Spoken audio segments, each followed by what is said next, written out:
正しく過ぎていく時の波にふと足元をすくわれそうになった時、必ず紐解く本があります。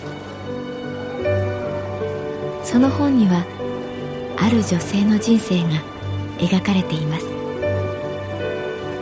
どこにでもあるごく普通の人生。でも本の中の彼女に出会うと、心の湖に波紋が幾重にも広がるように、ゆっくりと優しい言葉が満ちていきます。今日はどんな彼女に会えるでしょうか。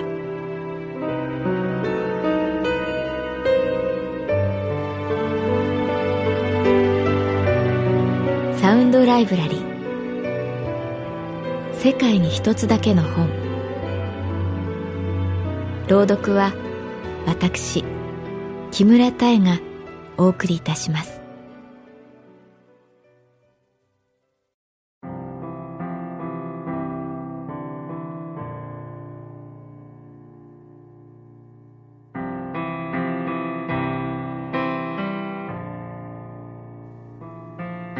私の名前は月原かな子。旅行会社に勤めている。昨晩降った雨のおかげで街に出来たての風が吹き抜ける。新緑がつやつやと輝いて鮮やかに命を歌っている。ゴールデンウィークにしか味わえないゆるい空気が神保町の通りを席巻していた。旅のお手伝いをするカウンター業務。人様がお休みの時は忙しい。ゴールデンウィークの予定はずっと前に立てるのだから、休み中は暇なんじゃないのか、そう思われることもあるけれど、さにあらず世の中には案外休みに入ってから休みの計画を立てる人が多い。それにしても春の会議はことさら眠い。ただでさえ退屈な会議。連休の合間の午後1時に年末年越し企画の営業目標と予算設定についてというお題はまるで拷問のように眠い。会議室に集まった十数人、腕組みをして目を閉じている人、片手に携帯電話を持ったまま船を漕いでいる人、潔く天を仰いでいる人もいる。司会進行の副支店長の声が海の底から聞こえてくるように響く。どうしても続けなきゃいけませんか？そんな疑問が湧いてくる。そういえば、どうしても続けなくてはいけないお見合いをしたことがある。あれは20代半ば。お客様からお見合いの話を持ちかけられ、当時の支店長に頼むと言われた。そう、確か今くらいの季節。訓風が髪を揺らす5月の休日。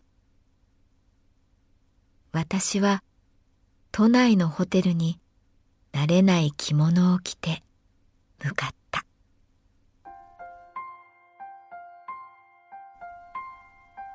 ホテルの宴会場。小さな個室の襖を開ける。緑の庭園が見える素敵な和室だった。お見合いの相手は真面目そうな男性で、黒い髪をビシッと分けている。これが七三か。しみじみ観察する。支店長と私、我が支店のお客様であるご婦人とその息子さん。最初は4人で旅の話などしていた。やがてまるでドラマのワンシーンのように、じゃあ、あとは若い人たちでどうぞ。私たちは喫茶室でお茶でも飲んでいるから気にしないで。ご婦人は香水の匂いを残し、支店長と去っていった。後に残った私たち。シーン。沈黙。男性は正座したまま何も話さない。私も着物の帯が早くも苦しくて、洋服にすればよかったと後悔しつつ、言葉を探す。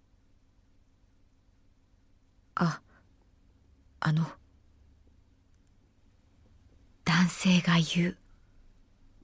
はい。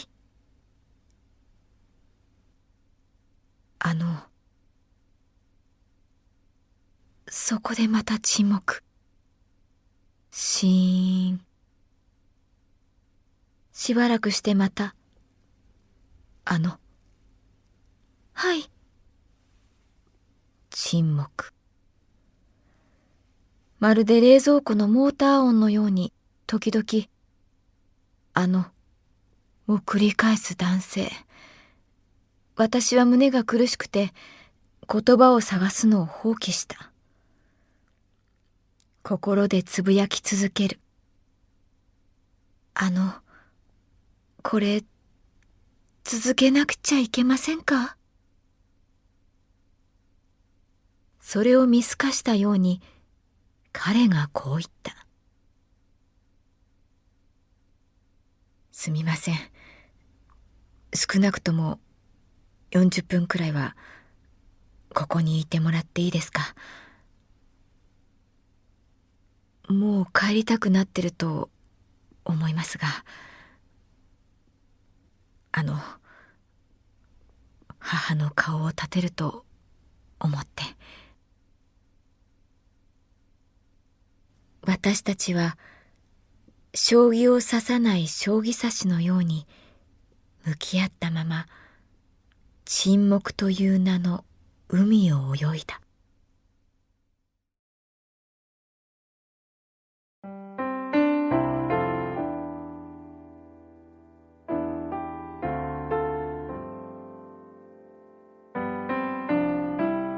苦行とも言えるお見合いの席。中井さんが運んできた冷たい水のおかげで、私は少し楽になった。庭を眺める。不思議なのだけれど、何も話さなくても、同じ空間にしばらく一緒にいると、ある種の親近感が湧いてくる。私がふわっと溶けたように、彼もふっと息を吐いて、心がほどけた。僕は小さい頃、地球がものすごい回転をして回っているって信じていました。彼は突然話し始めた。それはおじいちゃんがそう僕に教えたからなんです。水の入ったバケツをブンブン振り回せば中の水はこぼれない。それと同じように地球がものすごい勢いで回っているおかげで我々人間はここに立っていられる。我々は地球の表面にいるんじゃない。中にいるんだぞ。おじいちゃんはそう言ったんです。なんだかわけがわからない論理だけど、幼い僕にはとっても説得力っていうのか、そういうのがあって、寝る時も学校にいる時も絶えず想像していました。ブンブン回っている地球を、その中にいる自分を。そしてある時、おじいちゃんがこう言ったんです。いいか、ここだけの話だが、地球の回転スピードがどうやら落ちているみたいなんだ。だからな、もしかしたら僕は想像しました。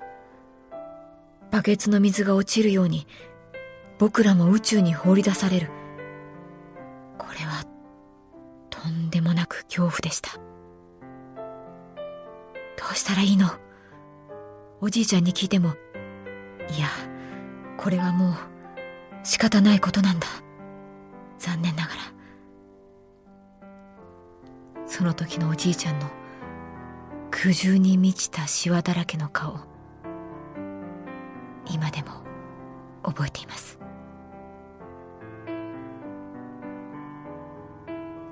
そこで話は終わった。私はどう感想を言えばいいのか戸惑った。それは大変でしたね。放り出されなくてよかったですね。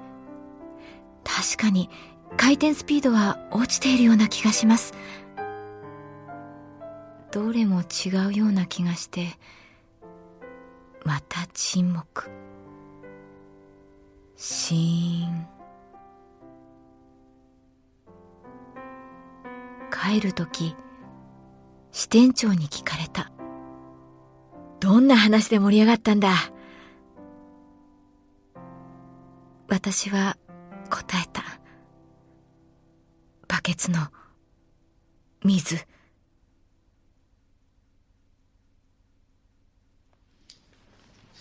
月原さん、月原さん。会議室。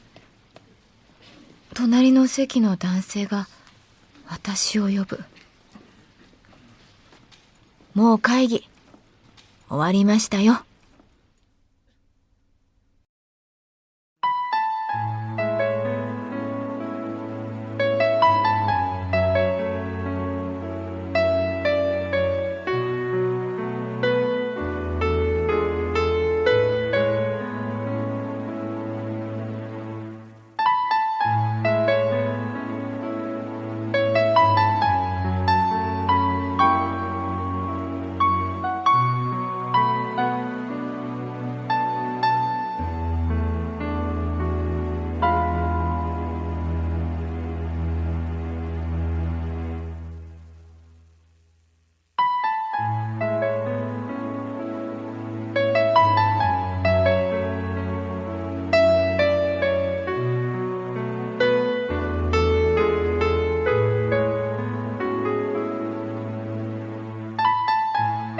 サウンドライブラリー。世界に一つだけの本。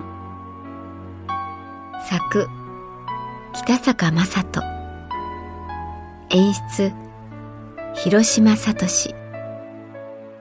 朗読は私木村多江でお送りいたしました。